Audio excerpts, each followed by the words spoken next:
Okay guys, thanks for coming along again, for marching for Australia again. It was a great march last time and it was a huge success. Now we were able to force a discussion last time about mass immigration, and we'll do that again now because they think it'll disappear, but that's why we're here again today, because it's not going to disappear. Now in the lead up to the last march in August, the mainstream media did everything it could to discourage people from turning up. And today I think what they've done is the opposite. They've just ignored the march because they don't want people knowing about this march. Even the woke PM Anthony Albanese was forced to admit that there was a problem with mass immigration. There was legitimate concerns by every one of you out there. They desperately tried to paint us all as racists. But something that that's desperately tried. So anyway, but something that can be discussed is multiculturalism, and if it really is a good thing. Who thinks multiculturalism is a good thing? I would argue we can't have multiple cultures. We need to all share one culture that we put above everything else. That's the Australian culture.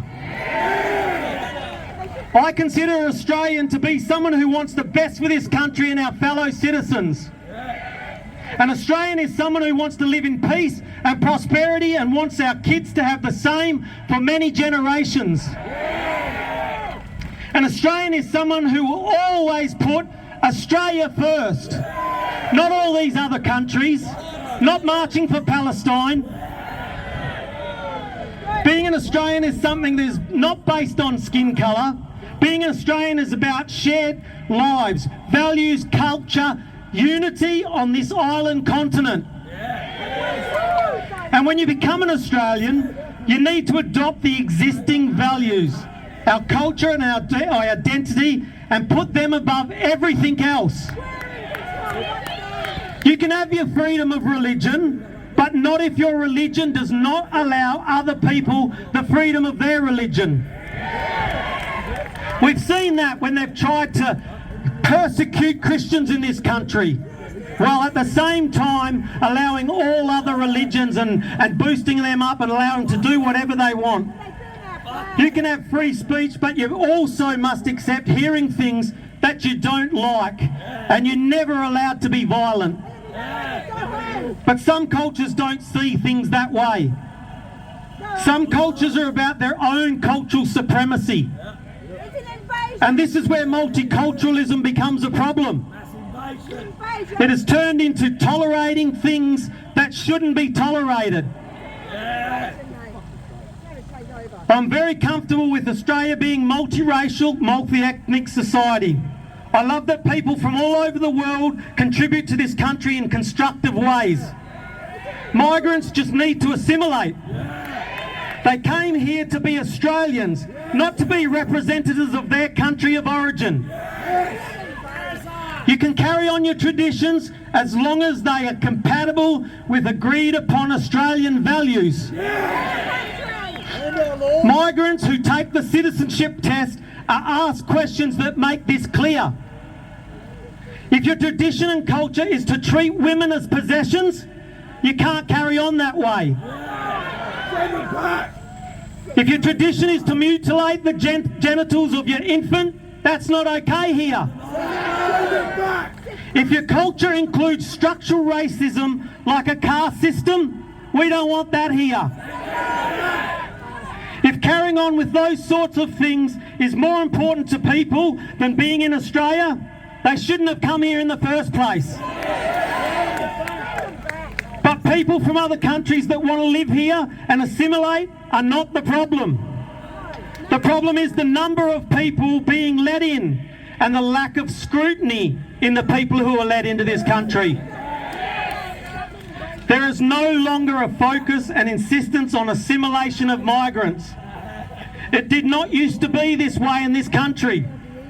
I remember when everyone was proud of being Australian, and when there was a real sense of national unity. I remember when the Sydney Olympics, where the chant of Aussie, Aussie, Aussie, oi, oi, oi originated. Back then we had real national pride. The highlight of the Olympics was Kathy Freeman winning her gold medal. It gave the nation goosebumps, and it demonstrated Australians aren't racist. If we were a racist country, why would we celebrate the win of an Indigenous woman?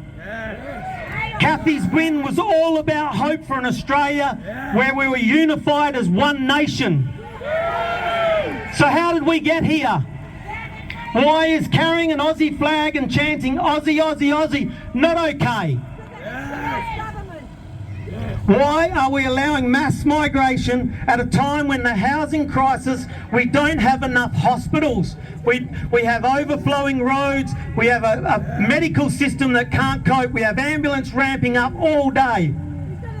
Why are we being told that we are inherently racist for wanting to maintain our standard of living? Why are we being accused of spreading misinformation when we just point out facts? Why are we called bigots for being proud of this country? The media, Labor and Liberals, are all in on it. So you have to ask yourself, why are they running with the same narrative? Maybe it's because the Liberals, Labor and the media are all owned by the same donors. The big banks and multi-corporations have a huge amount of influence over advertising, donations, offering politicians and journalists lucrative future careers. So that is why they all sound the same all the time. But this is not just the case here in Australia. It's something that has happened in all Western countries. Look at Europe, look at the UK. They have implemented policies which are destroying those nations, and it's resulting in social unrest. We don't want that here in Australia, do we?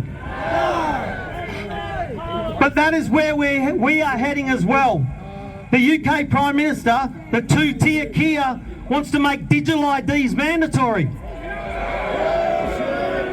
The UK already puts people in prison if they speak out against the government. Don't think it can't happen here. It can. As a matter of fact, we're on the exact same path. Albo and Starmer are joined at the hip. But we still have our democracy and we need to use it. And that is what we're doing again today. That is also what is happening in the UK and Europe with reform in the UK, the AfD in Germany, Marine Le Pen in France, and what has already happened in the USA with Donald Trump.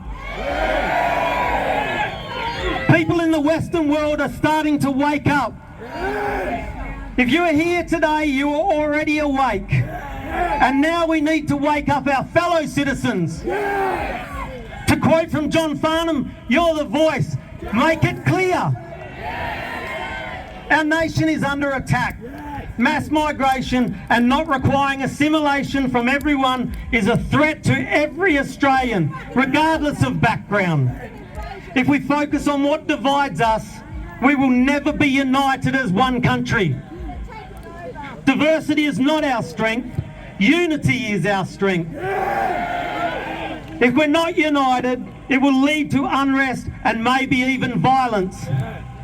Nobody benefits from that. So speak out, don't be intimidated. If people say you're a racist for wanting to end mass immigration, tell them that every migrant who is already here will benefit from it. We need to look after the Australians who are already here rather than let more in we cannot accommodate without reducing our standard of living. So in summary, thank you for coming out here today, thank you for being proud of our country, and thank you for marching for Australia.